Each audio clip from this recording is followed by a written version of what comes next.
Thank you for joining us here from the Coral Laundromat Studios. Farming, it's dirty. And when that happens, you need a place to get a good cleanup. Well, the Coral Laundromat Studio over on Veterans Boulevard. Well, just the Coral Laundromat. Coral Laundromat Studio is separate, isn't it? But that Coral Laundromat, they'll get you all cleaned up. You can take things over there, anything from hockey equipment, football pads, all the way through the farm shop debris that develops. You can even take your saddle blankets because we might be about done with the trail riding season. So haul it all over there, wash it yourself, leave it to them. They've got commercial washers. They will take care of you. I am the Ag Director, Bridgette Readel, just hanging out, having a good Friday here, and I get to fill in for a little bit of weather today. Now, I appreciate that we had a caller yesterday who said, I know Bridgette doesn't do weather. Thank you for recognizing my lack of skill in there, and I'm not even denying it. I'm not a weather person. But I was told that today's high is going to be about 62. Did anybody else notice yesterday was weirdly warm? Like I got up in the morning and completely planned for cold weather, sweater. I even put on pants, right? Like not a skirt or shorts. And by God, thought it was going to be really warm. And later in the afternoon, I came out of a business in Fargo. There was 73 degrees, but very overcast and rather humid. It was an unusual day. Well, today will be a little bit different. Only a high of 62. Overnight into about the low 40s, which great sleeping weather for those of you who are leaving those windows open. Tomorrow, windy. 20% chance of precipitation and a high of about 55. You know, Don Kinsler coached me yesterday on going out and planting my tulip bulbs. I failed to assess the situation that it's probably only going to be 55 degrees. Now I really will need that extra sweater layer I thought I needed yesterday when it was warmer. Missed my prime planting upward temperatures, air temp. So now I'm going to have to figure it out from here. But I bet I can get that done. Well, it's October, and welcome to Porktober. Hopefully, you're celebrating it not just with bacon and ham and pork chops. Maybe you're getting out a great pork roast because, well, with temperatures tomorrow with a high of 55, wouldn't hurt to throw that on the smoker now, would it? Well, pork is the most consumed animal protein in the world. But that lovable hog, well, we use everything but the oink and really mean it. That's not just a saying that grandma and grandpa had when they were butchering when you were kids. So pig heart valves have been used in humans who need a heart valve replacement for about 30 years. In fact, I have a close friend in Missouri. She has a pig valve for her heart valve replacement. Now, she calls hers Bessie. Seems like that's a little switch in species, but it is indeed a pig heart valve. And only 3 years ago, there were two men who received heart transplants, and that happened from a genetically modified pig. Now, neither man was able to sustain a long life, but they did get an extension in their diagnosis because of the heart transplant. And even despite the setbacks, researchers have really continued to work toward a day where they think transplants will be successful by using a pig heart and will extend human lives. Burn victims. And that can happen certainly on farm. We've had a lot of combine fires lately, and getting burned is a part of working around hot engines and hot chaff, grain dryers, etc. Burn victims can receive pig skin used for grafts, and that's been going on for a number of decades as well. Now, hogs also are a source of about 20 different pharmaceuticals that we can use. The pancreas gland alone brings us about 5 or 6 different drug modes of action, if you will. And, I'm good with chemistry modes of action when I'm trying to kill something like a water hemp or a kochia, but I don't know if I can say all of these. Glucagon, lipase, pancreatin, and more. I'll just leave it at that. And those are items that we are using in our own healthcare. Now, when it comes to the bones and skin from the hog, we get porcine burn dressings, gelatin, which also could come from beef animals, buttons, like the buttons on my shirt, bone china, bone meal, and it can be a mineral source on feed, fertilizer, and an additive to the production of porcelain, enamel, and glass. Now, the fatty acids and glycerin from the animal, well, these elements can be found in all sorts of everyday goods, lubricants, antifreeze, crayons, which we also make crayons out of soybeans, chalk, record albums. For those of us who still remember using record albums, Addison, I'm not sure that's you. I don't know No, if I you can't ever say had I've any ever. familiarity. No. Okay. I'll bring some of my old ones in. We'll see if we can find a turntable somewhere, and I'll give you the audio delights that would come from a record player. When I was a small child, my grandma had some form of music player that was about the size of a small car that apparently had a record Oh, player on the top of it, but I don't know if it ever worked. yes. I know exactly the one you're talking about. My grandma had one too. It also had an 8-track player. Yep. And I will tell you that I was with grandma the day she bought the latest Juice Newton album from the local drugstore. And later I will explain to you who Juice Newton is. I'll need it. Okay. So that is just some of the ways in which we can celebrate the many gifts of a hog brings to us during Porktober. So raise your glass to the hogs, but better yet, don't forget to celebrate again with maybe a great ham, some bacon, or whatever else may come to mind. Now, if you have questions throughout the day, would love to hear from you. You can reach us on the JLA Insurance phone line, 701-293-9000. Also, you can be watching on our live stream. We do that on Facebook and YouTube. You can find us at WDAY, Weather and Ag in Focus, as well as Acres TV. Acres TV has a growing subscription list and a growing amount of content. If you're interested in watching farming all the time, well, this is like the Netflix of agriculture. Check out the free app, Acres TV. We are the only news and weather source on that app. And our weather throughout the day has been brought to you by Progressive Ag, risk management specialists. Thanks to them and all the work they do with us. Now, college students, they're saving up every chance they get to get off to school, and scholarships make all the difference. Now, as a college student, once upon a time, I was pretty tickled if $1,000 landed in my lap to help me go to school. Some students say that's not necessarily enough. I contend it's every dollar counts. And a thank you to the North Dakota Stockman's Foundation. They recently awarded 10 scholarships during their 96th annual convention and trade show, which was held in Minot in September. There are 5 legacy scholarships that were awarded. Those went to students Austin Lakefield of Mohall, Ty McDonald of Bismarck, Abby Ravinus of Gackle, Bethany Small of Moffett, Bailey Erlacher of Regent, and Sophie Huff of Donnybrook, North Dakota. Additionally, there were 2 Myron Wold Memorial Scholarships. They honor the longtime Watford City rancher and Stockmen's Association member. The winners of that scholarship included Shay Burian of Manning and Blake Larson of Hettinger. The Tokash Angus Ranch Memorial Scholarship honors Richard Tokash. He was the Stockman's president in North Dakota from 1984 to 86, and that award went to Josie Bryn of Rugby. So congratulations to those students. I realize again, not everybody gets excited about getting that extra $1,000, but in my estimation, every little bit counts when you're going to school, and you don't want to graduate with any more debt than you have to repay on top of interest. So these are wonderful opportunities. If you are considering leaving some dollars behind to help students with their education, North Dakota Stockman's Foundation also has an endowment scholarship that was recently awarded to Sophie Huff of Donnybrook, and they will be offering more of those scholarships again for 2026.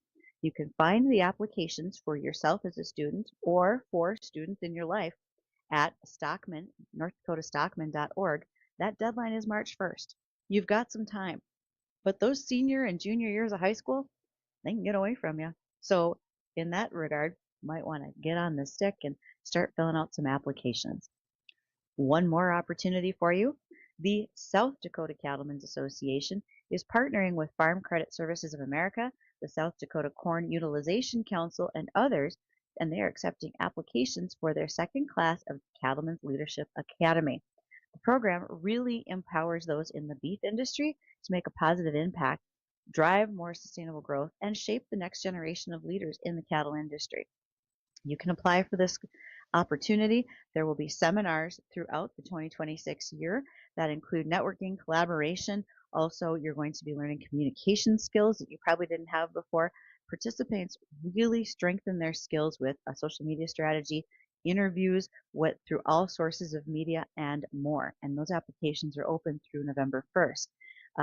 You must be at least 21 years old and involved in the South Dakota cattle industry in order to apply. Now, I will say that I'm probably a little bit biased about doing this leadership academy. I had the great fortune of being able to teach one of the seminars back in June, and I had an opportunity to do that talking specifically about media. We used to always call it social media. I don't think that's really a fair term anymore. I think all the media that we do is rolled into one. Once upon a time, radio replaced newspaper and radio was replaced by television. And now we have social media that's replacing some of the television that we would normally be seeing.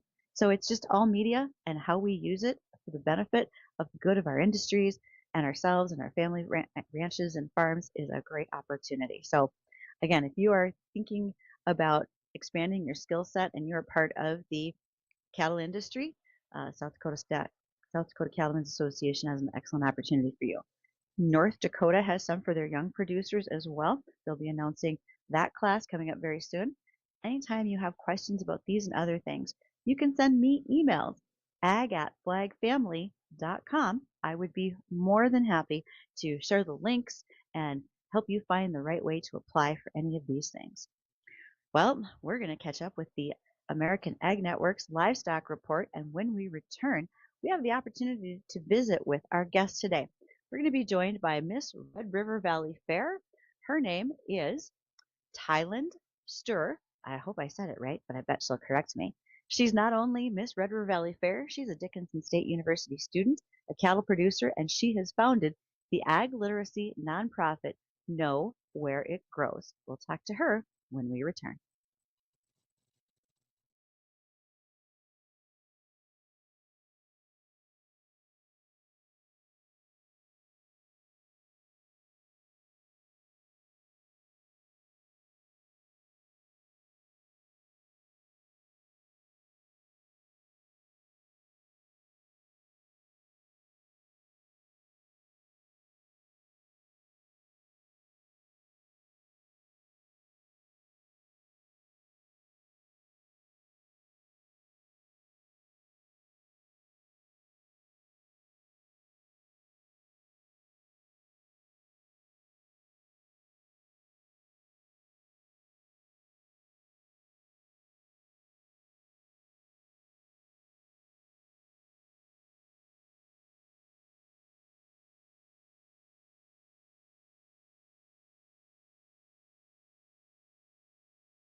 Are things going smoothly on your farm? Well, I hope so. I hope for no combine fires from you. I hope that there hasn't been a problem with anybody with slick mud on the roads coming out of fields with trucks or any of that. And I hope your internet is going smoothly as well. And if it's not, if you have some concerns that maybe you accidentally clicked on some ransomware or some spyware that you shouldn't have, quick, get over to the fence check assessment at techsupportfarm.com and see if Chris can't help you out, try to fix things, keep you safe, make your emails and whatnot more secure because a lot of information about your farm and agribusiness flows back and forth over the internet. You don't want anybody else watching and swiping bits and pieces from you. That would be difficult.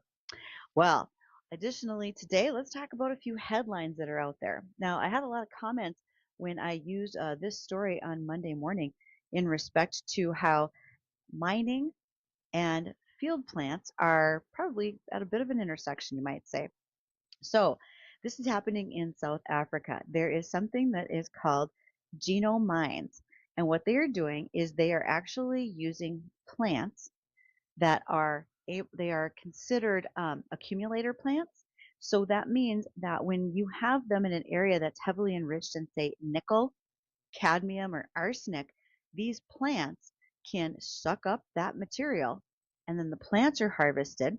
In the case of nickel, those plants are dried down and the nickel is taken and extracted from the plant. And then it's used as a battery grade nickel oxide when we need it for various productions. So this is an opportunity for us to see plants being used in a very different way to intersect with energy. Now, it's incredibly efficient. This ag model totally reduces total energy consumption, and that gives lower capital and operational expenditures. Now, when they're using daisies specifically to accumulate the nickel, what they are seeing is that it's so flexible, they could potentially take once toxic sites and make them very safe. Genomines predicts that over 74 million acres worldwide could support this approach, and there's a potential to yield 7 to 14 times as much nickel as the entirety of what happens in today's mining operation. And it changes the cost. Normally, to mine the nickel oxide, it's about $10,000 $16,000 a ton. This would take it down to about 10. And so you're cutting your costs substantially, which eventually works itself out to the consumer as well. So plants that are accumulators can pick up that much of the material, be dried down, harvested, and used in a much friendlier manner. And again, it makes those areas that are so heavily enriched naturally by some of these heavy metals, it really can clean up the area. Now, not sure that they're going to jump on a Superfund site yet, but it's an opportunity down the road.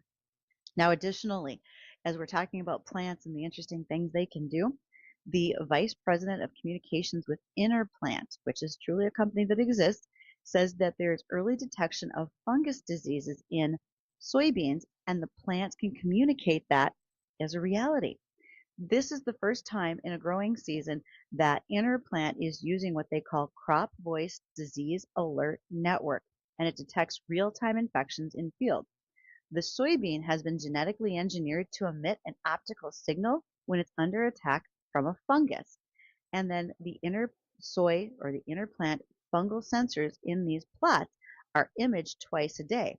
So when the imager detects that crop voice signal, they know that there's an active fungus in that area. So the farmer is alerted. He has the opportunity to spray the field, he or she, to prevent disease in the field.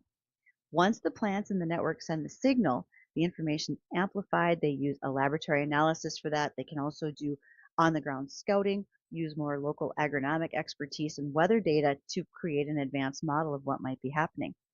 There were detections made this year using this system in Nebraska and South Dakota. Timing, very much the key. When the alerts went out in those plots, they were starting to see symptoms within a 4-week period. So the farmers were told 4.5 weeks before they actually saw visual symptoms in a field. So it's a good head start. Interplant's network right now covers about 50,000 acres across the Midwest, and they are scaling to get to over 500,000 acres by the growing season of 2026. So we're looking forward to seeing what can happen with this system. If plants are able to tell us that an illness is on its way, it's kind of like when that tickle in the back of your throat gives you the alert that maybe you should start up with some cold medicine.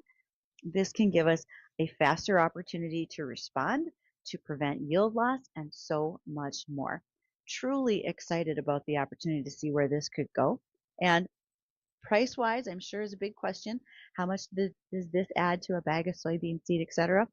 No prices were given at this point. We're going to watch to see what those might be down the road. I always bring fun things and positive things to talk about on Fridays, and another one will be happening next Tuesday. That is RDO Caters Taters. This is happening Tuesday from 11 to 1 p.m. at the Holiday Inn in Fargo. What it is a benefit that is going to be supporting the Red River Children's Advocacy Center. This is when RDO teams up with the Advocacy Center to host what is their 26th annual charity luncheon. They're serving a lunch of baked potatoes, and 100% of the dollars raised will support the Advocacy Center's mission to working with students and providing more in-house mental health clinicians. Thank you to RDO for bringing the potatoes, for being part of the serving staff, and bringing all this delicious meal forward so that people, for just $10, can help support a great opportunity with the Children's Advocacy Center. We are going to go ahead and check in with our bottom of the hour news. When we return, we will have an opportunity to visit with our guest today, Miss Red River Valley Fair of North Dakota, and also an ag literacy advocate. We'll be back.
If you haven't marked it down yet, I hope you do. Wednesday, November 5th, we are hosting our first WDAY radio farm show right here on the air. You don't even have to go anyplace. You get the opportunity to listen in your shop, in your combine, whatever you might be doing. And you get the chance to call in, ask questions, and be a part of that conversation. Every hour we'll have a different theme, a different group of speakers, panelists, and I'm excited to be able to question them and listen to what you want to hear from them as well. There'll be contests and a whole lot of fun. Make sure you tune in from 8:30 to 5 on November 5th for WDAY Radio Farm Show. Looking forward to having you here.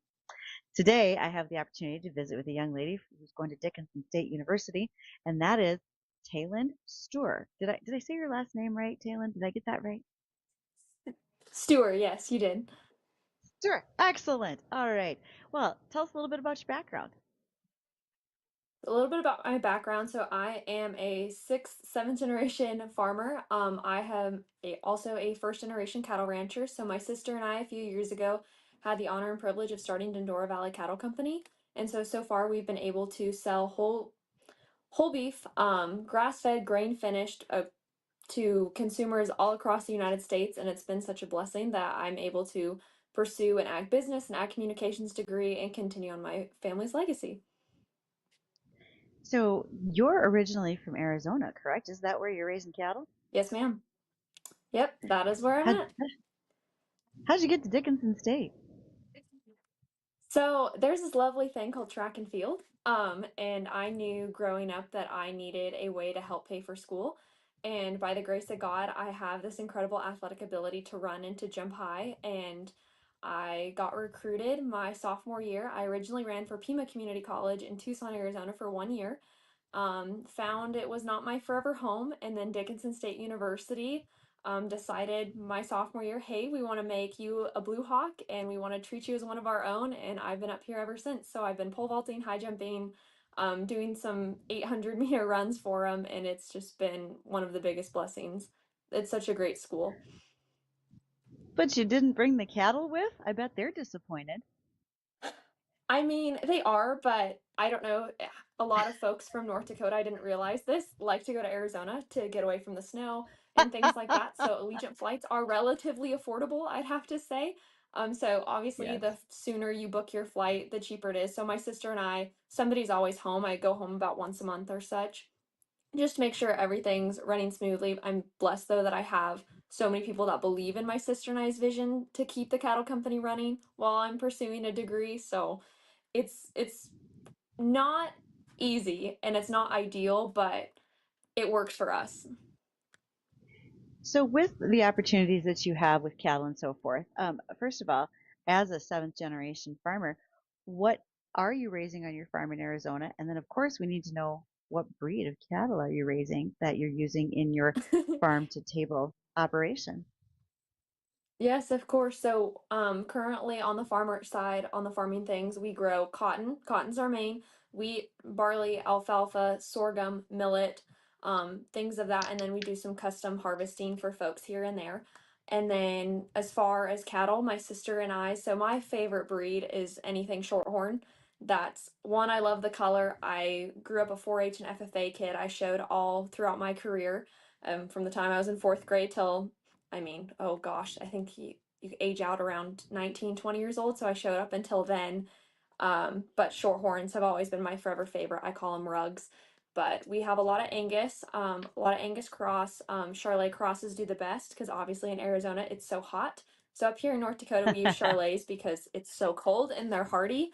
In Arizona we use them, same thing, because it's so hot and they can withstand. Plus the marbling in meat makes for a better Mm-hmm. product. And that marbling, let's say you go to Costco or you go to Sam's Club and you're looking at that marbling of the meat, typically it's from Charolais, or some Angus type of cross. And so I'm just trying to create a better product, as you can tell. But I would say that's essentially what we have. But we have some maintainer, some main Anjou.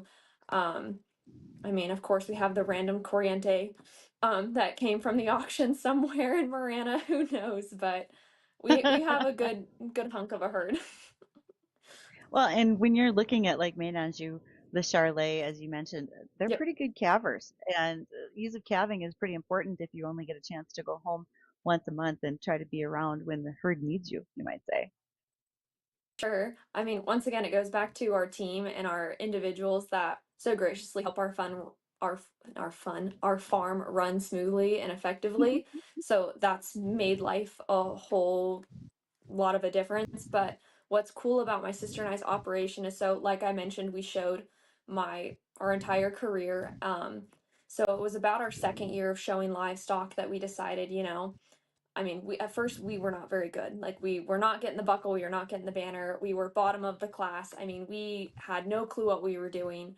But our second year, I remember looking at the board at the county fair and thinking, how many animals were entered in this category, or what's the least animals that were in this class? That's what we're competing in next year. In the heifer class, nobody was competing in the heifer class. And so my sister and I took the leap of faith and we bought two decently nice heifers. And I mean, we fed them nice and we took care of them and we did a couple different things and went back to the county fair the following year and swept the whole thing. And then there's a cow calf class that you can do the following year. And so we've continued doing that with their babies. And one thing leads to another. Now we have this whole herd of mamas that will still come and love on us willingly.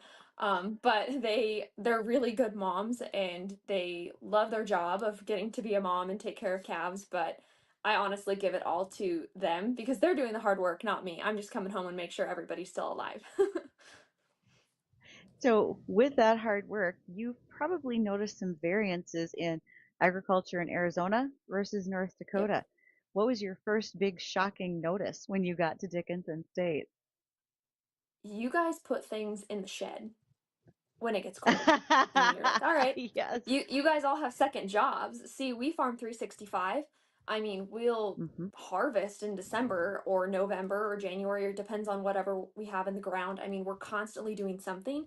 You guys are able to come snowfall, put it in the shed, take care of something else. I mean, a lot of you guys are accountants or have whole other careers that have no relation to farming.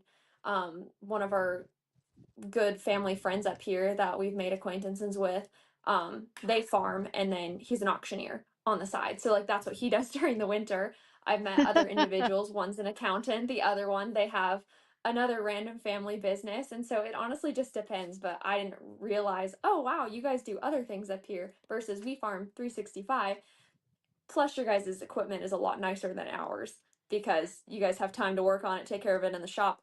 Ours sometimes is held together with baling twine or my welding skills. So Yeah. we make it I work. think So we there's a all lot have of a, differences, yeah, but weather for sure is the big one.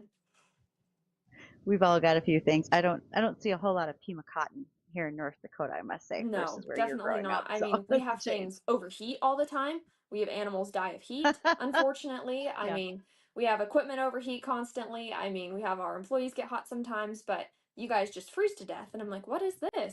This is weird. This is foreign to me. So I'm like, this is a little bit of a fun story. So whenever I got up here, it was a very fast turnaround. So I was set to originally go to Grand Canyon University, right? After I was done with Hmm. Pima Community College, I was just going to go there. I wasn't going to run track.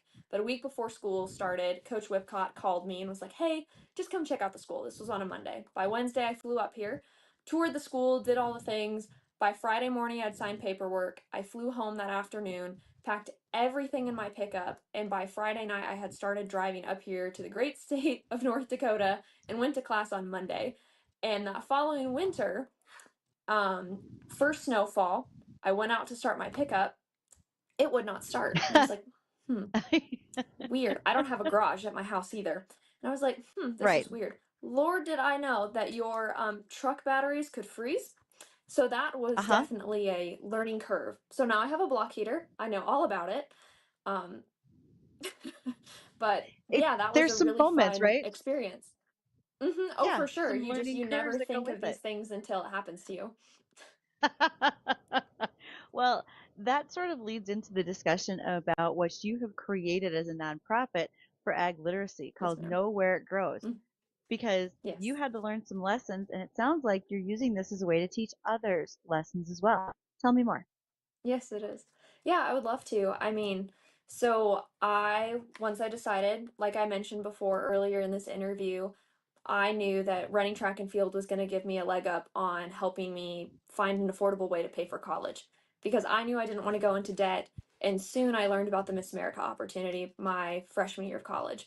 My childhood nickname growing up, my dad wanted me to have something I could live up to, and Miss America soon became that. He had no intention of this farmer's daughter, his little athlete, I mean, his farm girl, whatever you want to call it, ever competing in a pageant, but he saw the qualities that a Miss America had. She was well spoken. She could walk into a room and get any job. She could talk about a cause that was important to her. He wanted his daughters to have that skill. And so having that name as Miss America, finally my freshman year of college was like, heck, I hear you can get money out of this deal. Sure, let's go and Yeah. compete and live up to this childhood nickname. And one thing led to another, and then I came up here and I competed this past spring or this past summer and Miss North Dakota, and we had the blessing of making top 5, which was really fun. And now we get to come back a second year, but I needed a platform. And some girls advocate for things such as mental health or staying fit and healthy, which are all great things, but nobody has ever talked about the industry that feeds us.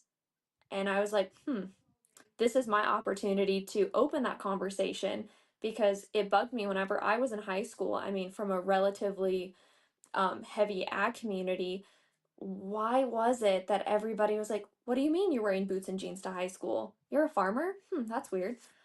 They thought food came from the grocery store. It didn't. It came from individuals and families like mine who spend their livelihoods and years and money on degrees so that they can continue to keep the family operation going. But a lot of folks and even adults don't understand that. They just think it comes from the grocery store and that's just it. But there's a lot more to it. And I think those stories are worth sharing. And by me being in classrooms, I've been able to create a full on curriculum. I have over 250 lesson plans that I custom create, ranging from soil conservation to, or not soil conservation, excuse me, to soil health, to water conservation, to, hey, this is a tractor. I taught a high school classroom this past fall how to weld, which was really fun. I mean, a classroom full of girls that had no clue that this could be a career for them was like, wait, you guys weld? And I was like, yeah, somebody's got to be small enough to crawl up in the combine and fix a little thing. My dad's not going to do it. So, I mean, it's just cool that I get to be the one to open eyes for a lot of students to this career because it's a dying industry. And if I can inspire one student by one lesson plan, whatever that may be, that, hey, you can be a female business owner and you can make a difference, or, you can be the one to own the operation. I mean, it doesn't just have to be your dad or it doesn't have to be your brother. I mean, agriculture is becoming a woman dominated field, and I'm so excited that I get to be the one of the faces of this movement. And ag in the classroom is a not ag in the classroom, know where it grows is a great way to obviously share that. And so this past year I've been in 55 classrooms already this season. But if any of my viewers or listeners online are willing to give me 30 minutes to an hour of their time, whether that be via Zoom or virtually, I will send out packets to you and make a lesson possible. Or if that's in person, let me know and we'll find a time that works because this message is worth sharing. And kids are so excited. See, you have some students that got to hold baby chicks for the first time. Well, and we're running some of the pictures on our live stream, which folks can follow on Facebook and YouTube, There's TV, and they can see the classroom photos of what you have been doing, Taylynd. What's the Yep. age group? And It then, looks to me like these are maybe around fourth graders. so age group is everything. I mean, I have held Okay. adult seminars at my college, and it was folks of all ages. I mean, I had individuals that were 15 years old from high school, and I had individuals as old as 65. I mean, ag is universal. It's open to everybody. It's not a one size fits all. It's open to all backgrounds, all walks of life, and that's what makes nowhere it grows special is I'm sharing that with everybody. I mean, I have lessons. I have 2 degrees that I'm so blessed to have and have an education that I have so much knowledge that I can go ahead and share. I can make lessons as complicated as possible so that my high school kids are engaged or my college kids are engaged, but I'm also able to simplify it so that my kindergarteners feel, I mean, one, they're educated, but they're engaged and they're excited to learn and they walk away with something, whether, hey, this is the process of how beef goes from the farm to the grocery store, or if it's simply that, hey, a woman can be a farmer. I mean, my job is done. So, all age groups, there's no limit. So, last question. What is the most Yes, ma'am. surprising question you have had from some of the students Is there something that's always bubbles to the surface that they always want to ask, but yet it still surprises you? Yeah, I mean, there's so many. I mean, there's two that instantly come to mind. I'll share those really quickly. One is they always ask, well, how much money do you make? Or how many acres do you have? Or something like that. Or how many head of cattle do you have? And I used to be really offended by this, but instead I take it as a learning opportunity. And I mean, I had a classroom. I mean, they were seniors in high school, and I was there for like career week, and so they brought me in to talk about my cattle company and the things that we've done. And I mean, we have virtual collars that we're using, and I mean, we have nutritionists, and I mean, there's so many different roles that I take on. I'm not just the owner. I mean, I'm doing a lot of things on the back end. I'm the web designer. If you go to my website, I built it, like things like that. And so I was sharing with this classroom, and this one gentleman raised his hand and he was like, so how many head of cattle do you have? And I was like, how much money does your dad make? And it probably wasn't the classiest thing I should have said, but I was like, how much money does your dad make? And he was like, that was rude. And I was like, that was rude what you just asked me. He was like, Oh, explain. And I was sure. like, well, think of it as this. You just asked me how many cattle I have. If I tell you that number or how many acres I have, I mean, you're able to tell a farmer's income essentially. I mean, you're not just going to Mhm. walk up to somebody and say, "Hey, how much do you make at your job?" Like that's rude, but that's something once again, if you're not involved in the farming or the ranching community, you don't understand that. And so I always take it as a learning opportunity to explain like, "Hey, there's different ways you can ask it." And they're like, "Oh, okay, cool. That's great." So I'd say that one always comes up without a doubt almost every time I go somewhere. But another one was I was talking to a group of Girl Scouts. I mean, they were trying to move up to their next level, and I believe they were brownies, so they had the brown sash and they were excited. And the one girl at the end came up to me and she was like, "Thank you for presenting." And I was like, "Yeah, of course, this is great." And she was like, I had no clue that somebody like myself could do what you do for the rest of my life. And I think that this is something I want to do. I think I want to be a farmer." And I was like, "Aw." So that like was really sweet and it was really touching whenever I have those moments of I just made a light bulb go off in somebody's brain that, hey, this can be something for me and it's not just something for males, it's something for females too, and I can do it for sure. So I'd have to say those were two moments that I absolutely love. This has been fantastic. So I know there's teachers listening who are curious. How do they reach out to you? What's your website so they can find you and talk about using lesson plans from you? Yeah, absolutely. So knowwhereitgrows.com is a website I built that's up and running. So you can go on there and look at some pictures of past classrooms. You can look little bit into my curriculum. You can go ahead and email me at knowwhereitgrows@gmail.com. You can simply DM me on Instagram at Miss Red River Valley Fair or Facebook, whatever works best for you. But I encourage every listener, if you have the chance, to go check out the website. I mean, and I can show you a little bit more. You can learn a little bit more about why it was started, a little more about my background and things such as that. But I mean, there's multiple ways you can contact me, but definitely give the website a view and you can learn a little bit more. Well, thanks for taking the time to join us today. I greatly appreciate it. Taylynd will have folks who are Absolutely. looking at your links left and right. So thanks for that. Perfect. For everyone listening, hang on. We'll do the weather one more time when I return.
Hey, let's check on that weather brought to us by Progressive Ag Risk Management Specialists. We're looking to hit that high today of about 62 degrees.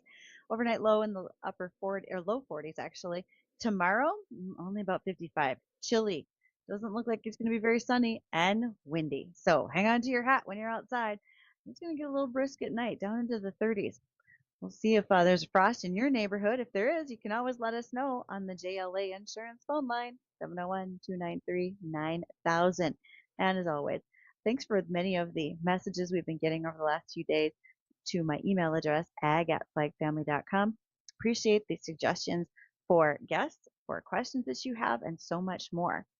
I'm going to take a little opportunity to give you a fun factoid about North Dakota. Some of you may be aware of this. So if you've enjoyed that breakfast fantastic item called cream of wheat, it really started here in North Dakota. Tom Amadon, and there is the city of Amadon in North Dakota, he had the idea of a new cereal that he pitched to the owners of a flour mill who'd been struggling financially for years before the economic fallout of 1893. And they jumped on board. It was the diamond milling owners, George Bull, Emery Mapes, and George Clifford. They loved it so much, they shipped the cereal to their New York brokers. It was an instant success, and they went from flour to cream of wheat in quite a hurry. All right, stay tuned for the upcoming Jay Thomas Show. He's got a guest host, and enjoy your weekend.